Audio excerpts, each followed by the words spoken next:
Bismillahirrahmanirrahim. Assalamualaikum warahmatullahi wabarakatuh. Alhamdulillahi rabbil alamin. Wabihi nasta'inu ala umuri dunya waddin. Wassalatu wassalamu ala ashrafil anbiya wal mursalin. Habibina wa nabiyina Muhammadin sallallahu alaihi wasallam. Wa ala alihi wa sahbihi wa sallama tasliman kathira ila yaumiddin amma ba'd. Allahumma la sahla illa ma ja'altahu sahla wa anta taj'alul huzna idza syi'ta sahla. Rabbi shrah li sadri wa yassir li amri wahlul 'uqdatam min lisani yafqahu qawli. Rabbana hab lana min azwajina wa dhurriyyatina qurrata a'yun waj'alna lil muttaqina imama. Rabbana Allahumma hdina wa ahlana wa qaumana ila siratikal mustaqim. Allahumma aslih lana sya'nana kullah wala takilna ila anfusina tarfata a'yun wala haula wala quwata illa billah. Amma ba'd. Hadirin para pengunjung Muslim Live, apa S-nya? Apa? Fair yang semoga dirahmati Allah, MLSF ya. MLF yang semoga dirahmati Allah Subhanahu wa taala. Alhamdulillah, kita panjatkan puji syukur kepada Allah Subhanahu wa taala yang telah memberikan kepada kita semua limpahan nikmat dan karunia-Nya, wabil khusus nikmatul iman wa nikmatul Islam, nikmat kesehatan dan kesempatan, sehingga dengan izin Allah Azza wa Jal kita bisa berkumpul insyaallah di tempat yang mulia ini untuk bisa sedikit mengkaji ilmu yang mana ini butuh untuk disiapkan, karena kita sebentar lagi insyaallah akan kedatangan tamu yang agung, tamu yang spesial, yang mana ini didamba-dambakan oleh kaum muslimin, kaum mukminin, ya, yaitu bulan suci Ramadan. Semoga kita semua disampaikan dengan bulan Ramadan dalam keadaan sehat walafiat, ya, dan diberikan taufik oleh Allah Azza wa Jalla untuk bisa beramal saleh di dalamnya. Oleh karenanya maka hadirin yang semoga dirahmati Allah Subhanahu wa taala, ya, tentunya butuh ilmu agar kita bisa menjadi tuan rumah minimal atau tuan rumah untuk menyambut tamu yang agung ini, agar Ramadan yang akan kita lalui ini insyaallah lebih bermakna, lebih berkualitas, lebih terasa manis, sehingga kita akan mendapatkan ghanimah yang banyak, kebaikan yang banyak, minimal ampunan Allah Subhanahu wa ta'ala. Karena Nabi pernah mengatakan atau pernah mengaminkan doanya malaikat Jibril. Bapak-bapak sekalian, apa isi doanya?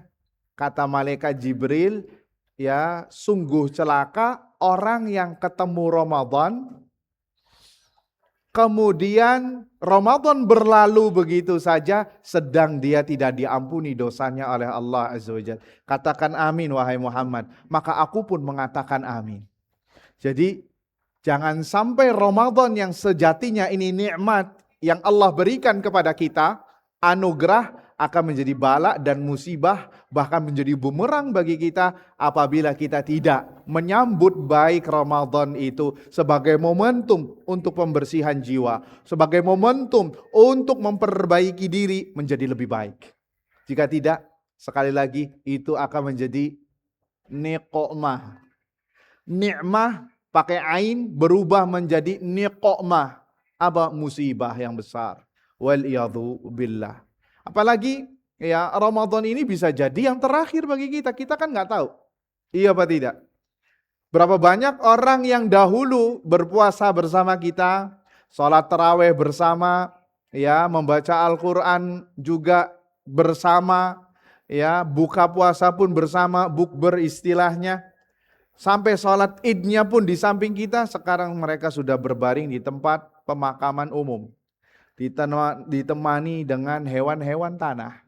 Padahal mereka juga tidak menyangka Ramadan yang kemarin itu adalah ternyata yang terakhir bagi kita.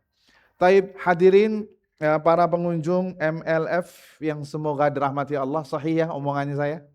Naam. Ada dua golongan yang disebutkan Nabi SAW orang yang berpuasa. Masuk ke golongan manakah kita ketika berpuasa? Dalam sebuah hadis yang diriwayatkan oleh Al-Imamul Bukhari dan Muslim, Nabi bersabda, "Man shama Ramadhana imanan wahtisaba ghufira lahu ma taqaddama min dzambi." Barang siapa yang puasa Ramadan karena iman kepada Allah, dan yang mensyariatkan puasa adalah Allah, iman, wa ihtisab, mengharap pahala dari Allah, artinya berpuasa Ramadan tidak riya, tidak sum'ah, tidak enggak enak. Enggak enak sama siapa? Sama anak dan bini. Enggak enak karena saya atasan, direktur. Kalau enggak puasa apa kata bawahan? Lah, bukan karena enggak enak atau riya sum'ah, tapi karena Allah Azza wa Jalla mengharap pahala darinya. Apa kata Nabi SAW? Ghufira lahu ma taqaddama min dzambi. Maka Allah akan ampuni dosa-dosa yang telah lampau. Semoga kita masuk dalam golongan yang pertama ini. Allahumma amin.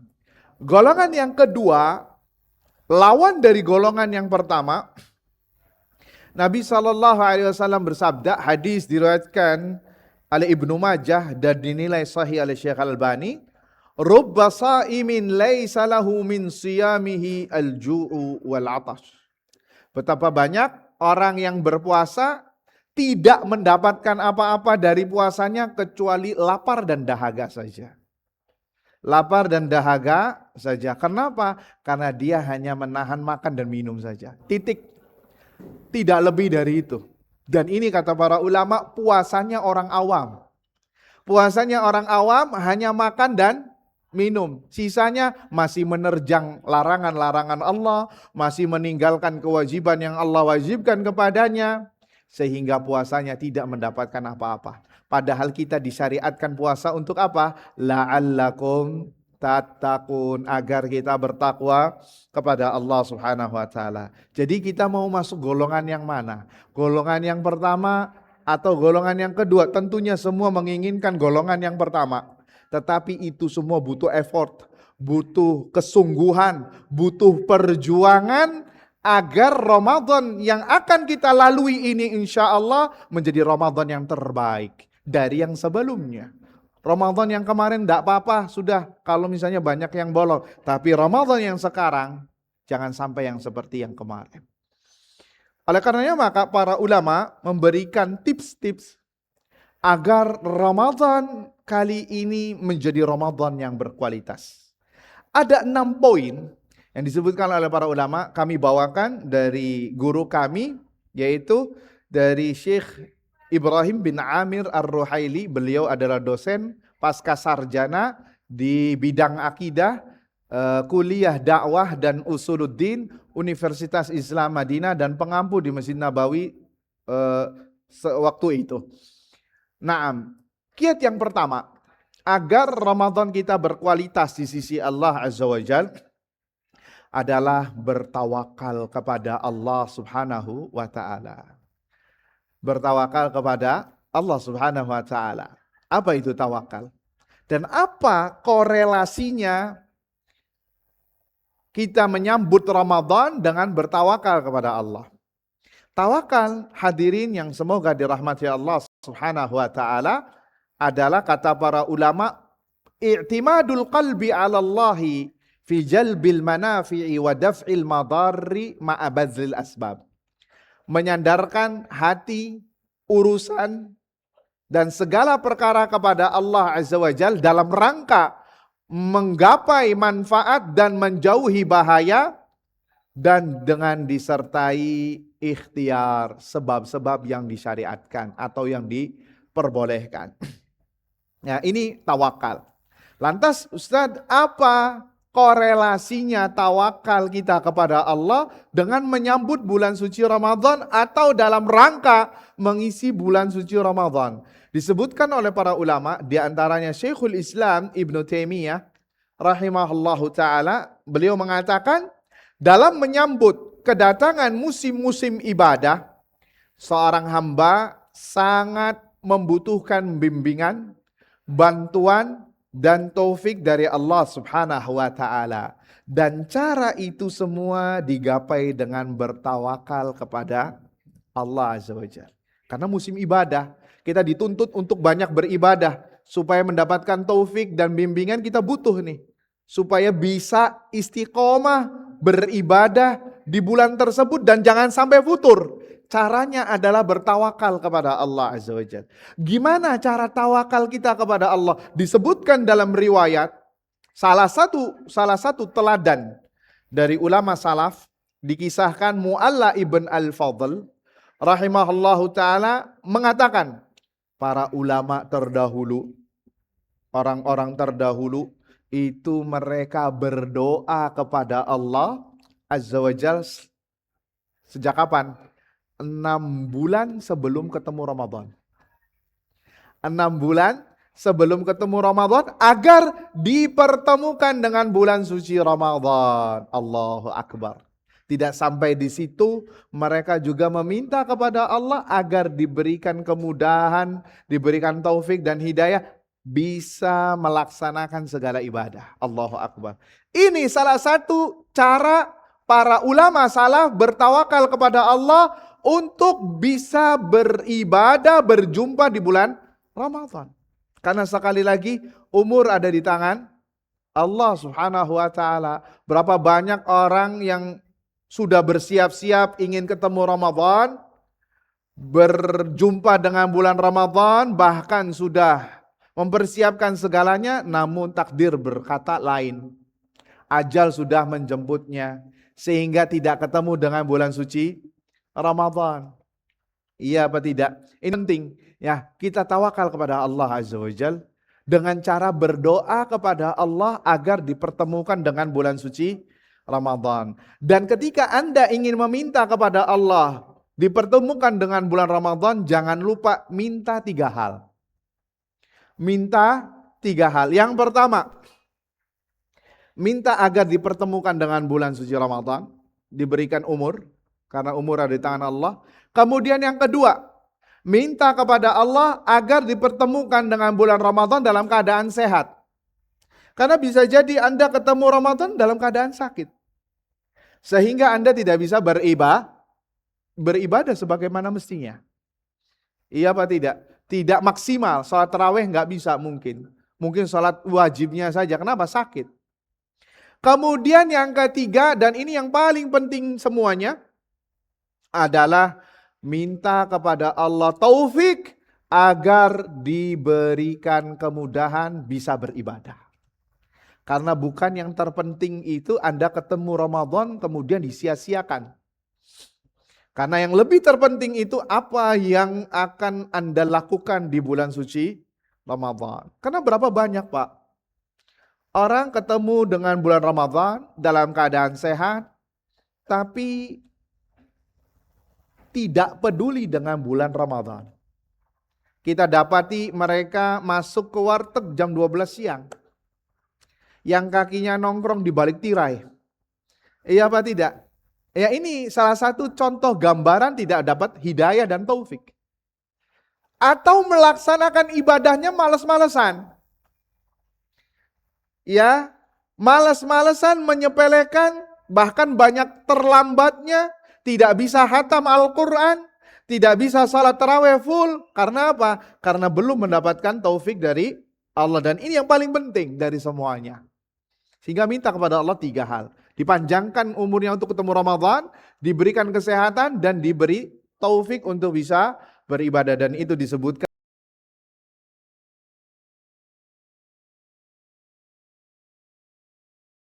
obral besar-besaran amal kebaikan. Yang mana kita dituntut untuk melakukan kebaikan sebisa mungkin, semaksimal mungkin. Nah, kalau kita masih melakukan dosa sebelumnya dan bersarang di hati, maka dosa itu akan mengasingkan seorang hamba dari taufik Allah Azza wa Jalla. Yang seharusnya taufik Allah itu turun kepada hamba di bulan Ramadan tertahan. Kenapa? Karena dosa yang masih bercongkol di hatinya belum bersih. Kalau hatinya belum bersih, maka dia akan naik lagi. tidak mendapatkan taufik. Kalau tidak mendapatkan taufik, apa yang terjadi? Anda berat melaksanakan ibadah. Anda masih malas melaksanakan sholat, bangun sahur nggak bisa, membaca Al-Quran 5 menit, mata sudah 5 watt. Iya apa tidak? Ya, kalau baca WhatsApp 1 jam, 2 jam, mata kuat. Tapi baca alif, lam, mim, mata langsung 5 watt, nggak kuat. Naam, setan sudah dibelenggu, tapi masih ada setan fotokopian yang berkeliaran di bulan Ramadan. Siapakah? Diri kita masing-masing. Innan nafsa la ammaratun bisu. Sesungguhnya jiwa ini mengarahkan kepada keburukan. Kenapa? Karena belum dibersihkan. Dosa-dosa yang kemarin belum bertobat, sehingga taufik Allah turun. Tidak jadi. Makanya jangan heran kalau kita di bulan puasa masih saja sukar, masih saja susah, berat melaksanakan kebaikan. Itu diantara efek dari efek-efek dosa. Ngaji susah, sholat berjamaah gak kuat. Makanya antum perhatikan sholat taraweh, di awal-awal full bak sholat Jumat. Tapi lihat softnya, semakin ada kemajuan, sampai yang tersisa soft abadi, jamaah abadi. Yang sering memakmurkan masjid di bulan Sya'ban dan sebelumnya. Kemana jamaahnya? Sudah kemakan setan fotokopian tadi. Makanya penting bagi kita untuk bertaubat kepada Allah, bersihkan hati kita agar taufik Allah turun. Nah, kalau taufik Allah sudah turun, maka prahara tersebut hilang. Anda mudah untuk membaca Al-Quran. Bahkan tidak merasa kenyang terus dengan Al-Quran. Gemar sodako, sholat, gemar melakukan kebaikan. Karena taufik Allah tuh turun. Jadi penting ini ya ikhwah, bertaubat kepada Allah sebelum Ramadan tiba. Dan taubat telah kita ketahui, pertama meninggalkan dosa, kemudian menyesali perbuatannya, kemudian berazam untuk tidak mengulanginya kembali, dan apabila dosanya berkaitan dengan hak manusia, maka dia meminta maaf atau mengembalikan haknya tersebut, ya. Maka jika demikian dia sudah bertobat kepada Allah Azza wa Jal, maka taufik Allah akan turun dan mudah untuk melaksanakan kebaikan. Ya, hatinya itu pengennya kebaikan terus. Jadi ibaratnya gini, Pak. Antum dipersilahkan masuk ke gudang emas dalam waktu 10 menit. Silahkan Anda mengambil emas sebanyak-banyaknya, halal, bukan mencuri. Apa yang Anda lakukan ketika dikasih waktu 10 menit? Maka 1 detiknya pun antum gak bakal sia-siakan. Bahkan bisa jadi antum ngambil sekop semen untuk mengambil emas dengan banyak. Kenapa? Karena antum mendapatkan emas secara gratis. Sehingga dituntut untuk mengambil waktu dengan banyak emas tersebut. Begitu juga kita dengan bulan suci Ramadan. Allah mengobral besar-besaran pahala dan kebaikan. Sampai pintu surga ditutup, pintu surga dibuka lebar-lebar, pintu neraka ditutup, setan dibelenggu, kebaikan dilipat gandakan, terus habis itu kitanya futur. Kitanya malas-malesan. Coba Anda katakan kepada orang tadi yang dikasih waktu 10 menit untuk masuk ke gudang emas, tapi dia santai-santai saja. Apa yang akan Anda katakan kepada orang tadi? Nah, apa Pak? Yang antum katakan kepada orang yang gak mengambil emas tadi. Mungkin Anda akan mengatakan orang ini adalah orang gila. Tidak memanfaatkan momentum atau minimal orang bodoh. Begitu juga orang yang ketemu Ramadan, kemudian dalam keadaan sehat walafiat, tetapi dia sukar melaksanakan kebaikan atau bermalas-malasan disebabkan karena dosanya tadi, maka ini adalah orang yang sangat rugi sekali. Karena bisa jadi kesempatan tidak terulang kembali. Dan bahkan bisa jadi itu adalah Ramadan dia yang terakhir. Ya, jadi butuh yang namanya taufik dari Allah Subhanahu wa Ta'ala. Taib, kiat yang ketiga agar Ramadan kita berkualitas adalah membentengi puasa kita dari faktor-faktor yang mengurangi pahala puasa.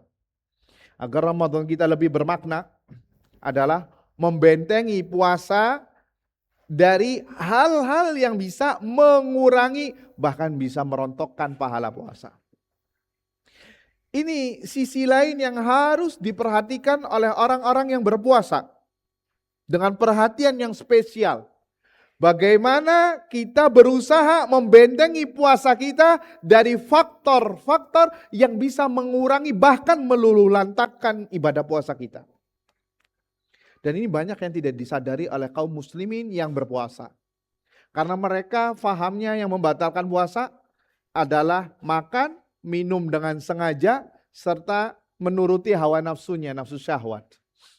Padahal ada pengurang faktor pahala, bahkan sebagian ulama menganggapnya ini pembatal puasa dan tidak disadari. Dan ini adalah racun apabila menghinggap kepada seseorang bisa membuat dia mati.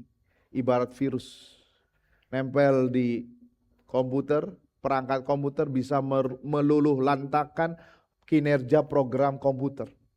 Kalau menghinggap kepada orang bisa membuat dia tak berdaya bahkan bisa meninggal dunia. Apakah dua virus tersebut? Yaitu berkata dusta dan ghibah, menggunjing. Ini dua virus berkekuatan tegangan tinggi, bisa merontokkan pahala puasa. Hati-hati. Dan ini banyak yang tidak disadari dan tidak selamat orang-orang yang berpuasa. Nabi kita Muhammad SAW mengingatkan dalam hadis yang diriwayatkan oleh Al-Imamul Bukhari. Beliau bersabda, "Man lam yada' qaulaz zuri wal amala bihi." Dalam riwayat lain ada tambahan wal jahl. Barang siapa yang tidak bisa meninggalkan perkataan dusta. Dan kata para ulama perkataan-perkataan yang haram lainnya. Wal amala bihi, perbuatan dusta, yakni perbuatan haram, maksiat. Wal jahl, perbuatan kejahilan. Apa itu kejahilan? Seperti berteriak-teriak layaknya penjual di pasar. Kemudian membentak, emosi, keluar tuh kebun binatang dari mulutnya. Ya, bahkan binatang-binatang yang tidak ada di kebun binatang dikeluarkan sama dia. Dan dia sedang berpuasa. Ya, atau melakukan tindakan-tindakan yang tidak baik, yang tidak patut, maka apa kata Nabi sallallahu alaihi wasallam? Falaisa lillahi hajatun fi an yada'a ta'amahu wa syarabah. Maka Allah tidak butuh terhadap apa yang ia puasakan dari makan dan minumnya. Alias nol. Dan itu sangat rugi sekali. Hadirin sekalian, semoga dirahmati Allah. Rugi. Kenapa? Karena pahala puasa itu Pak unlimited. Pahala puasa itu tidak ada istilahnya kita non kuota. Antum kalau beli paket internet non kuota berarti apa? Seterusnya, terserah Anda. Unlimited. Tidak ada batasannya. Allah saja yang tahu dan Allah aja yang akan membalasnya. Ya, illa saum fa innahu li wa ana ajzi bih.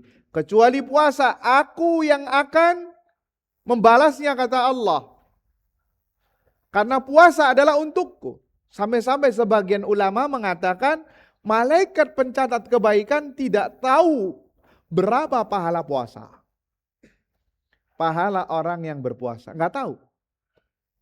Mungkin dicatat ini akan mendapatkan pahala puasa. Tapi berapa? Wallahu a'lam. Coba kita bandingkan Pak. 2 rakaat sebelum subuh pahalanya berapa? Hah? Pahalanya berapa? Ada yang tahu? 2 rakaat sebelum subuh pahalanya? Hah? Dunia dan seisinya. Ini terhitung limit atau unlimited nih. Terhitung, ada bilangannya dunia dan seisinya. Ini bukan se-Jakarta atau se-Jabotabek loh. Dunia dan seisinya, ini besar. Orang yang sholat jenazah mendapatkan 1 qirot. 1 qirot sebesar gunung Uhud. Ada bilangannya. Tapi yang puasa, itu kata Allah, illa shaum fa innahu li wa ana ajzi bih. Kecuali puasa, aku itu untukku dan aku yang akan membalasnya langsung. Berapa? Wallahu a'lam. Lebih besar dari apa yang tadi disebutkan. Sehingga kalau ada orang yang berpuasa ternyata tidak diterima oleh Allah Azza wa Jalla, tidak diberi pahala, puasanya sisa, tetapi tidak mendapatkan pahala, maka sungguh sangat merugi sekali. Jadi hati-hati. Ketika Anda puasa, kata Abu Dzar radhiyallahu anhu, idza sumta fatahaffaz mastata'ta. Kalau Anda berpuasa, jaga puasamu sebisa mungkin. Semaksimal mungkin.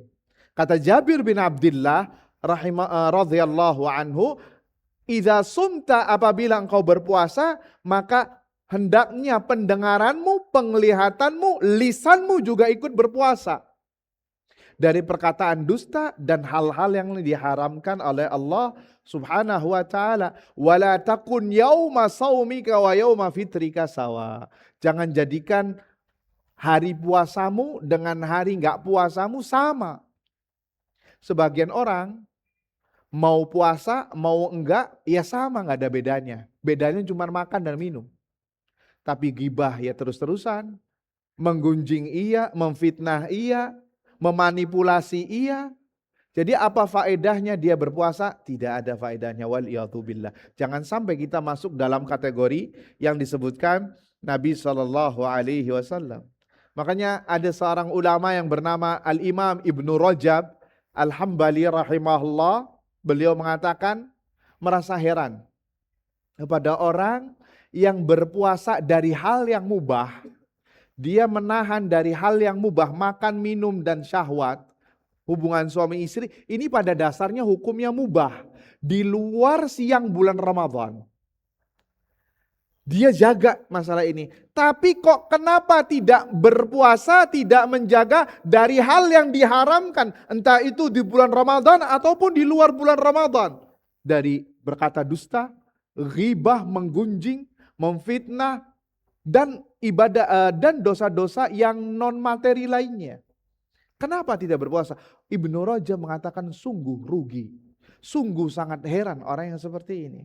Padahal dia sedang berpuasa. Maka jangan sampai, kata beliau, kita tidak mendapatkan apa-apa ketika di bulan Ramadan. Kalau di bulan Ramadan kita tidak bertakwa, maka jangan harap Anda bisa bertakwa di luar bulan Ramadan. Kalau Anda di bulan Ramadan Allah sudah obral besar-besaran, kita tidak dapat keuntungan, maka jangan heran kalau di luar bulan Ramadan Anda mendapatkan keuntungan. Yakni keuntungan masalah pahala dan apa yang dijanjikan oleh Allah Subhanahu wa ta'ala. Taib, kiat yang keempat, agar Ramadanmu bermakna adalah memprioritaskan amalan yang wajib. Memprioritaskan amalan yang wajib. Ya, ini penting nih. Hendaknya orang yang berpuasa harus memprioritaskan amalan yang wajib. Di antara amalan wajib yang harus diprioritaskan oleh orang yang berpuasa adalah sholat 5 waktu.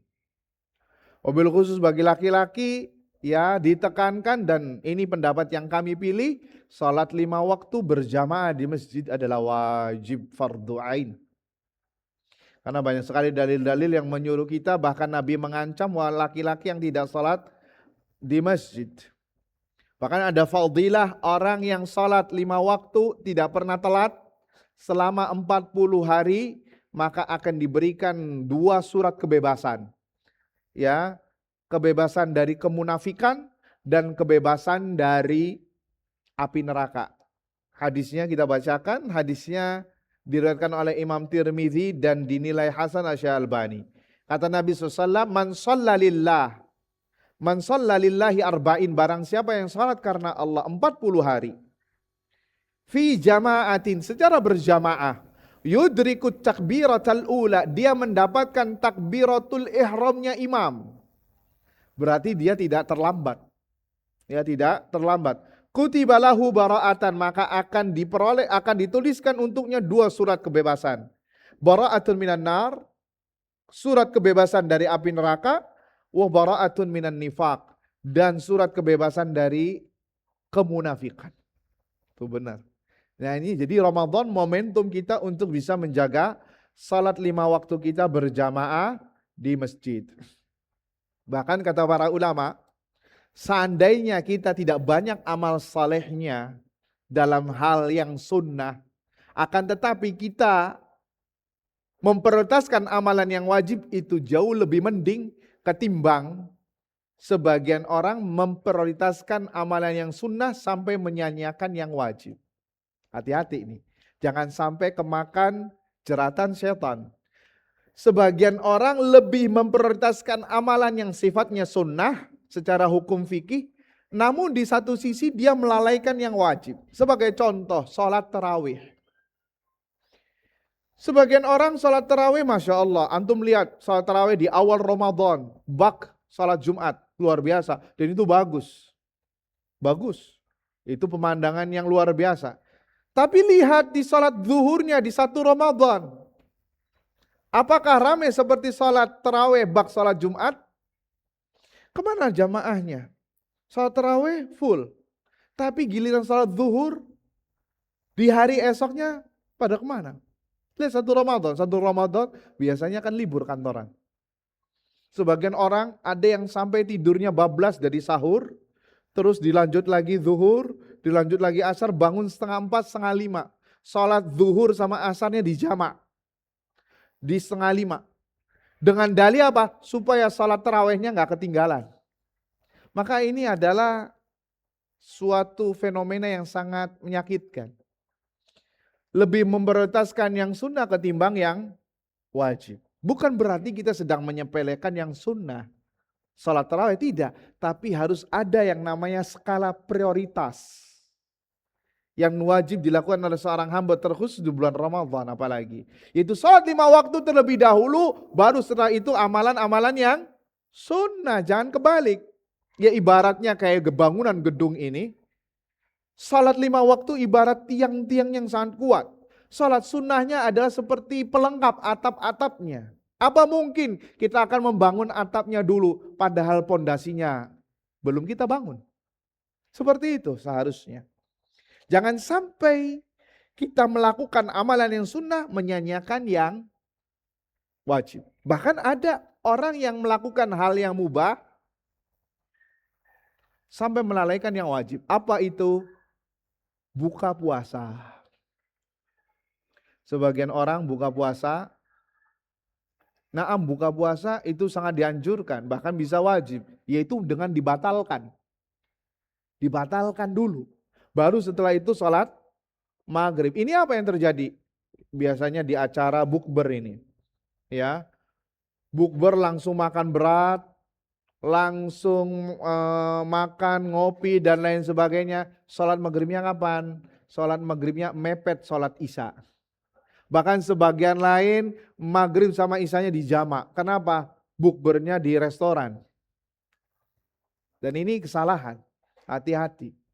Jangan sampai sholat 5 waktu dan yang mana itu kewajiban adalah sesuatu yang dikesampingkan. Ibarat kasarnya gini Pak. Antum kalau melalaikan sholat sunnah, berdosa apa tidak?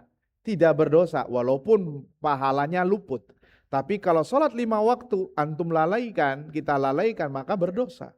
Jadi hati-hati, jangan sampai kita terbalik dalam konsep kita. Taib ikhwani fiddin azanillahu alaikum, kelima sebelum terakhir, agar Ramadan kita lebih bermakna, berusaha untuk mendapatkan Lailatul Qadar. Berusaha untuk mendapatkan Lailatul Qadar. Dan banyak sekali dalilnya. Inna anzalnahu fi Lailatul Qadar. Wa ma adraka ma Lailatul Qadri. Apa kata Allah? Lailatul Qadri khairun min alfi syahr. Lailatul Qadar lebih baik daripada 1000 bulan. Artinya orang yang mendapatkan Lailatul Qadar, dia seakan-akan beribadah kepada Allah 1000 bulan. Berapa 1000 bulan? Kalau dikalkulasikan 83 tahun plus 4 bulan. Tidak mandek.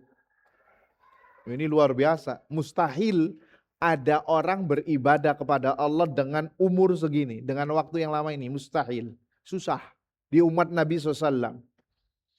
Dan Allah kasih bonus nih, siapa yang bisa beramal di Lailatul Qadar maka pahalanya ini. Dan itu dilakukan di akhir.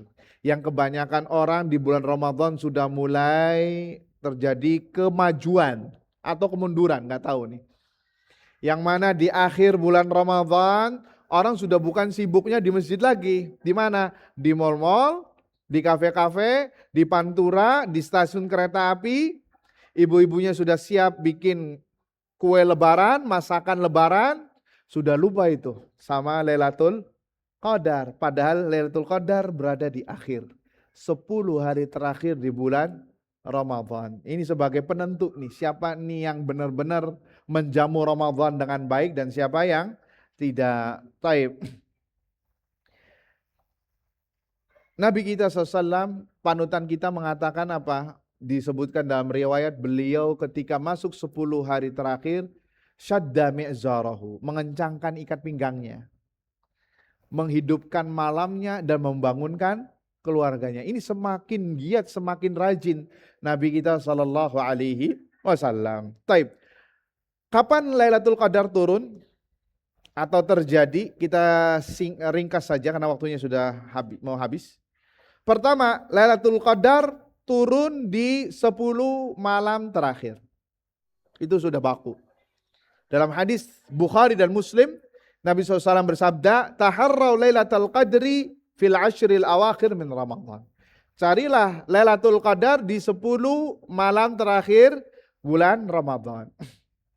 Kemudian Nabi spesifik lagi, lebih tepatnya di malam-malam ganjil. Itu lebih kuat lagi Lailatul Qadarnya.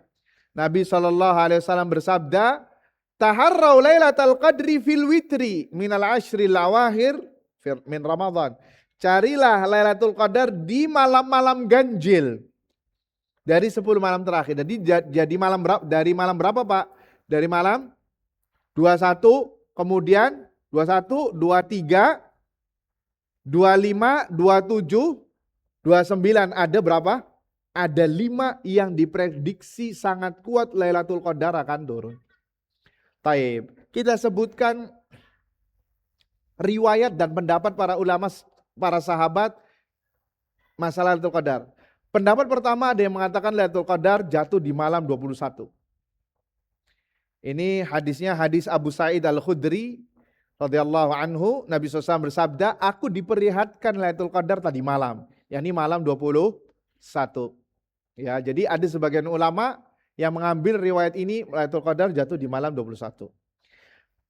Riwayat yang kedua, dan ini familiar di negeri kita, bahkan di negeri kaum muslimin, Lailatul Qadar jatuh pada malam 27. Malam 27. Hadis Ubay ibn Ka'ab radhiyallahu taala anhu berkata yang artinya, demi Allah aku mengetahui Lailatul Qadar dan perkiraan saya yang paling kuat dia jatuh pada malam yang Rasulullah sallallahu alaihi wasallam memerintahkan kami untuk salat malam. Untuk salat malam, yaitu pada malam 27. Malam 27. Hadis Muslim. Taib. Pendapat yang ketiga atau riwayat yang lain yang ketiga, kata Nabi SAW, carilah Lailatul Qadar di 7 malam terakhir. Carilah Lailatul Qadar di 7 malam terakhir. Hadis Bukhari Muslim. Jadi dari malam ke berapa Pak? Dari 7 malam terakhir, dari malam berapa? 2, 3. Ada lagi? 23. Jawabannya dari malam 22 Pak. Kenapa malam 22? Karena Ramadan itu hukum asalnya dan kalender Hijriah hukum asalnya 29 hari. Iya apa tidak? Baru kalau nggak ketemu hilal Syawal baru digenapkan 30. Nah sekarang pertanyaannya, kita bakal tahu nggak Ramadannya nanti ini 29 atau 30? Nggak tahu. Ya, berarti bisa 22 atau bisa 23. Nah ini pentingnya kita jangan sampai tebang pilih cari Lailatul Qadar. Kalau tebang pilih, khawatir kita tebakannya meleset. Tapi barang siapa yang beribadah kepada Allah di 10 malam terakhir, pasti dia akan mendapatkan Lailatul Qadar. Ini pasti. Ya pasti. Dan pendapat yang rajih bahwasannya Lailatul Qadar itu berpindah-pindah antara 1 tahun ke tahun berikutnya. Yakni misalkan tahun ini malam 27. Nanti Ramadan berikutnya malam 25. Malam berikutnya mungkin malam 23 atau malam 21 atau malam 29. Oleh karenanya maka jangan tebang pilih. Dan bisa jadi Lailatul Qadar jatuh di malam yang menurut kita genap. Apalagi kalau ada perbedaan penghitungan antara kita misalkan dengan Timur Tengah, di sini genap, di Saudinya ganjil. Ayo mana yang benar? Dan yang namanya Lailatul Qadar jatuhnya sekali, nggak 2 kali. Walaupun perbedaan penetapan tanggalan. Oleh karenanya maka bisa jadi menurut kita genap, ternyata itu ganjil di sisi Allah Azza wa Jal. Dan Lailatul Qadar turun. Makanya di antara hikmah Lailatul Qadar itu disembunyikan adalah yang pertama agar amal ibadah kita jauh lebih banyak. Kemudian yang kedua sebagai ujian dari Allah Subhanahu wa taala siapa yang benar-benar jujur dan siapa yang cuman FOMO. Ikut-ikutan saja. Ikut-ikutan euforia Ramadan di awal-awal, habis itu mandek.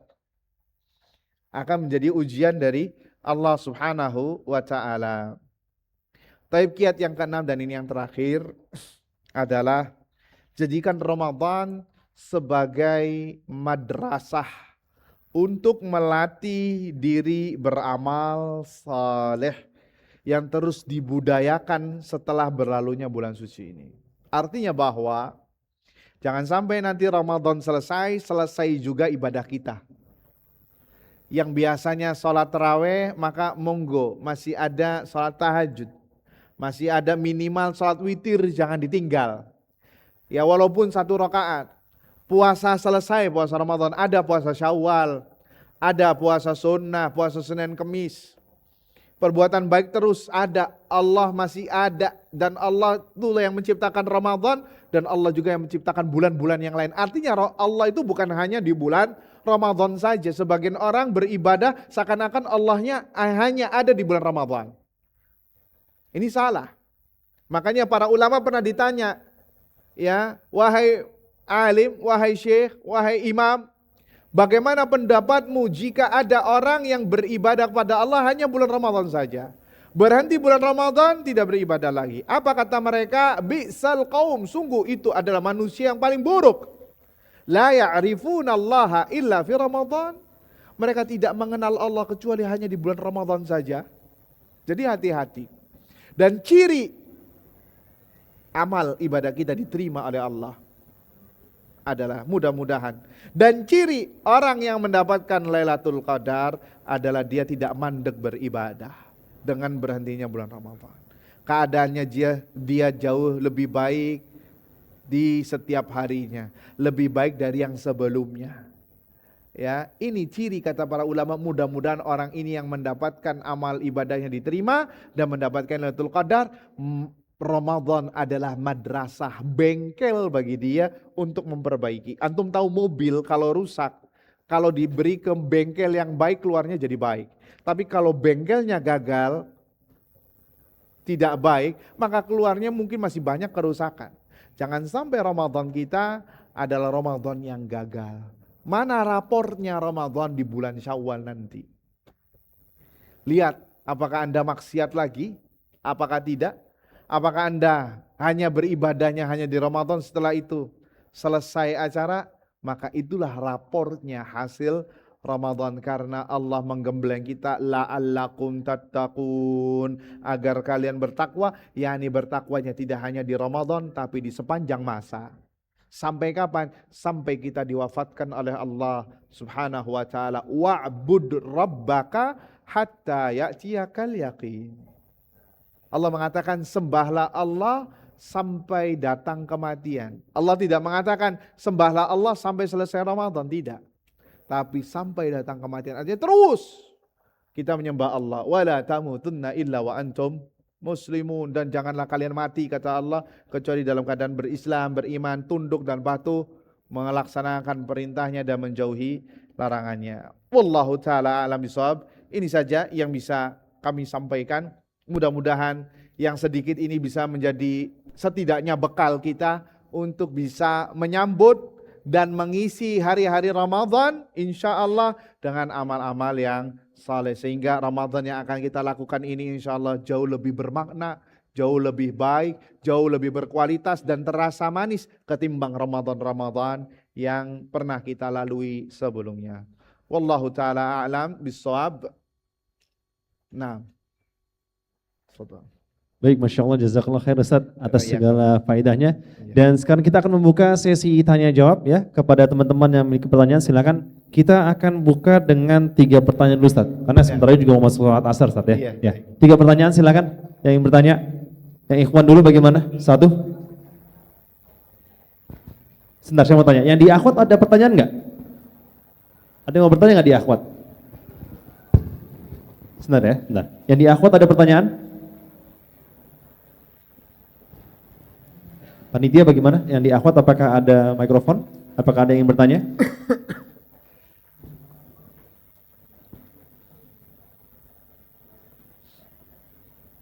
Nggak ada yang di akhwat? Baik, kalau gitu kita silakan dulu. Ya, Mas, silakan berdiri, sebutkan namanya, kemudian pertanyaannya. Bismillah, assalamualaikum warahmatullahi wabarakatuh. Izin Ustaz, anak Akbar dari Pulau Gadung ya. Ini izin bertanya Ustaz, anak mempunyai usaha catering Ustaz di rumah Ustaz ya.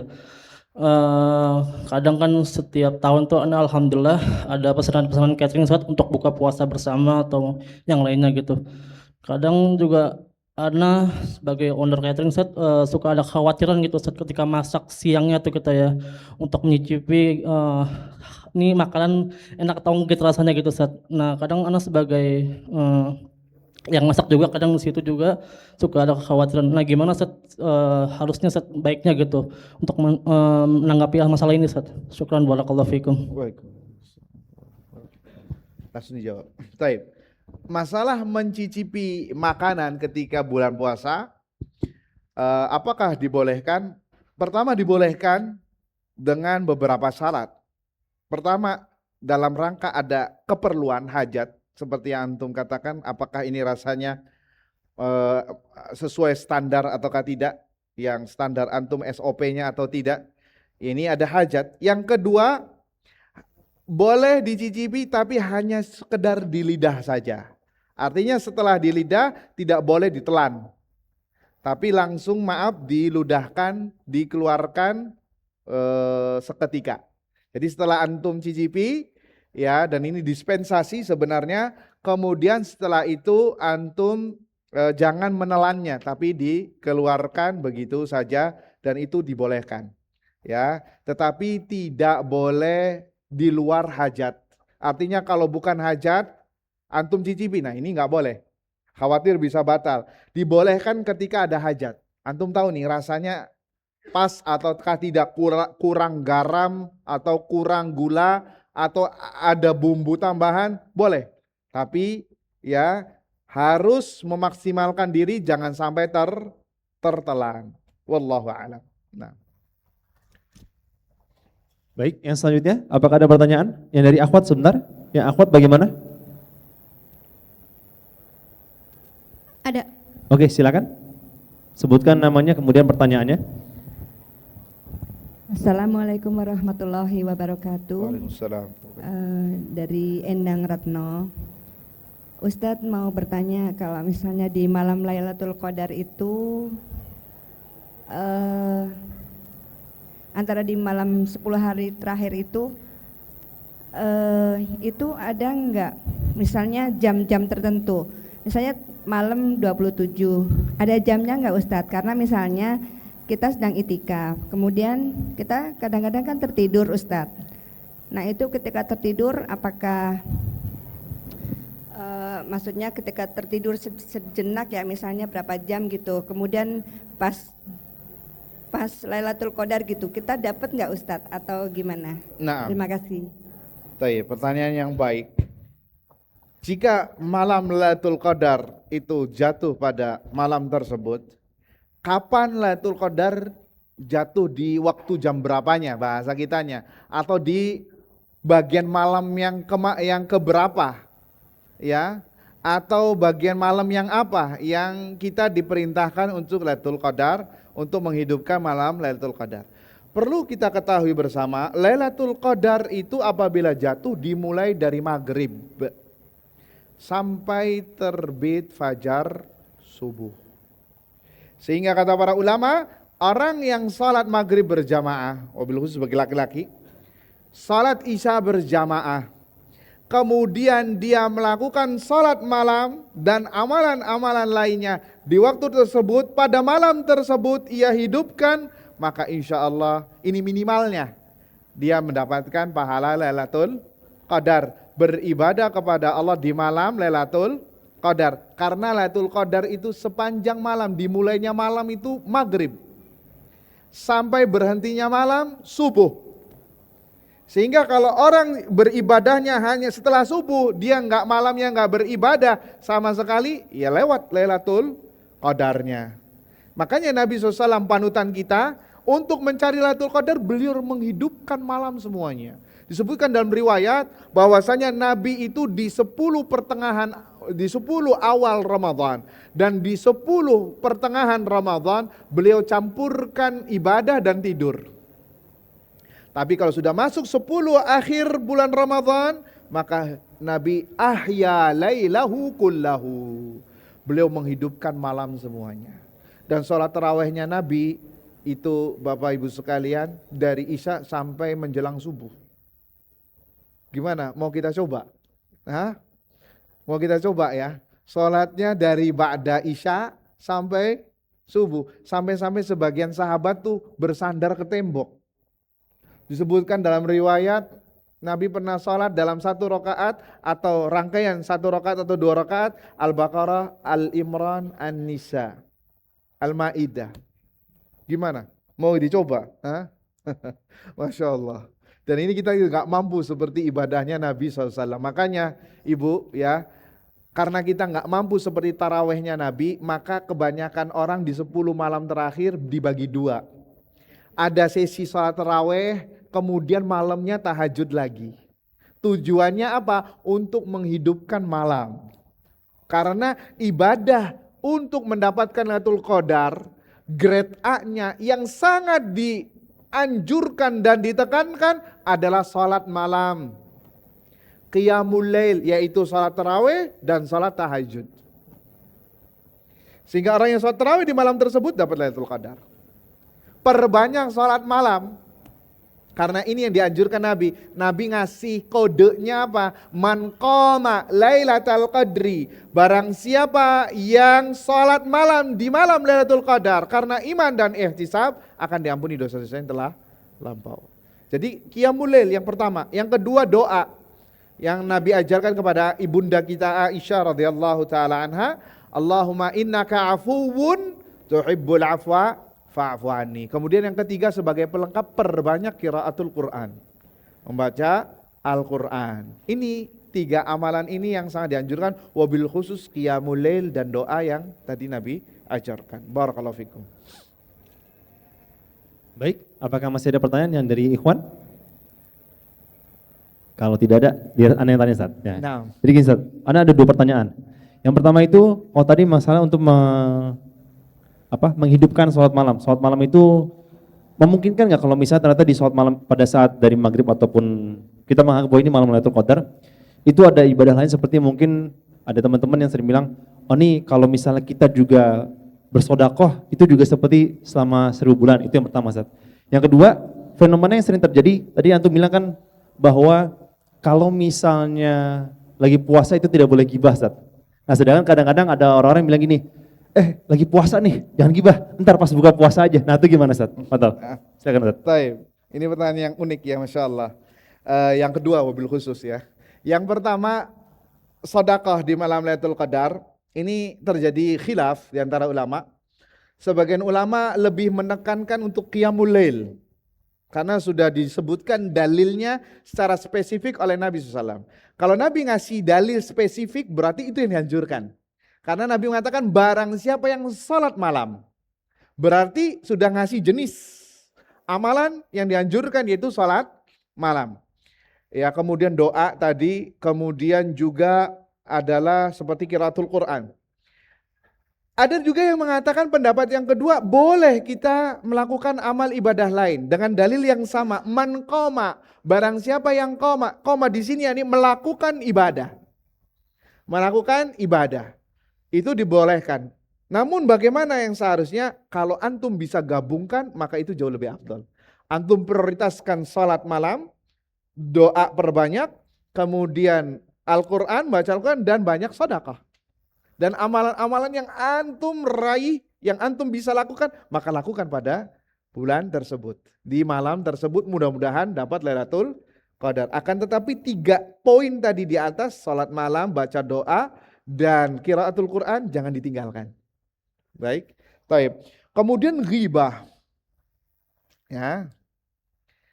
Ada yang mengatakan tadi kan kita nggak boleh ghibah. Tapi bagaimana kalau kita ghibahnya habis Lebaran, habis Id, habis buka puasa? Baik. Ini kalau kita cermati dari syarat taubat adalah berazam untuk tidak mengulanginya kembali. Artinya jangan sampai gini, ketika kita bertobat, misal tobat dari rokok ya, ini perkara sensitif nih. Ada yang mengatakan makruh, ada yang mengatakan haram, walaupun kita meyakini haram.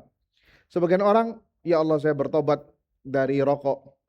Tapi dalam hatinya nanti Id, setelah Id, Lebaran, di puncak, di villa, saya mau ngerokok lagi. Nah ini maka dia dikatakan belum berazam untuk tidak mengulanginya kembali. Ada yang cacat di sini. Begitu juga orang yang berpuasa. Berpuasa itu agar kita apa? Bertakwa kepada Allah Azza wa Jalla. Nanti aja setelah buka kita ghibah ria. Berarti apa faedahnya puasa? Khawatir nanti puasanya pun bisa cacat karena Anda sudah meniatkannya ketika berpuasa. Karena Anda sudah meniatkannya ketika berpuasa. Innamal a'malu binniyat wa innamal likulli imri'in manawa. Sesungguhnya amalan itu tergantung niatnya dan seorang akan diganjar dengan niatnya. Kalau niatnya baik akan diganjar baik. Kalau niatnya buruk maka akan diganjar keburukan. Dan ada hadis lagi yang disebutkan Nabi SAW, barang siapa yang hendak berambisi untuk beramal, ternyata dia tidak mampu untuk melaksanakannya, maka akan dituliskan, kalau amal kebaikan, akan dituliskan kebaikan. Walaupun dia tidak mampu melaksanakannya, tapi dia sudah meniatkannya. Nah khawatir orang yang melakukan niat buruk sudah berazam, ya walaupun tidak melakukannya, khawatir demikian. Walaupun nanti ada yang mengatakan kalau dia karena takut kepada Allah, tapi kalau dia tidak mampu karena takut manusia, ini bisa kena dosa. Jadi hati-hati. Jadi dosa puasa kita nanti bisa cacat. Gara-gara kita sudah meniatkan niat yang buruk. Padahal puasa la'allakum tattaqun, agar kita bertakwa entah itu ketika puasa atau setelah puasa. Nah. Baik Ustaz, jazakallah khair. Barakallahu fiik atas semua faidah dan juga nasihatnya. Semoga teman-teman yang di sini bisa mendapatkan faidahnya. Amin. Bisa mencatat, bisa mengamalkan dan insya Allah bisa untuk mendakwahkannya kembali, mengajarkan kepada orang-orang tercinta.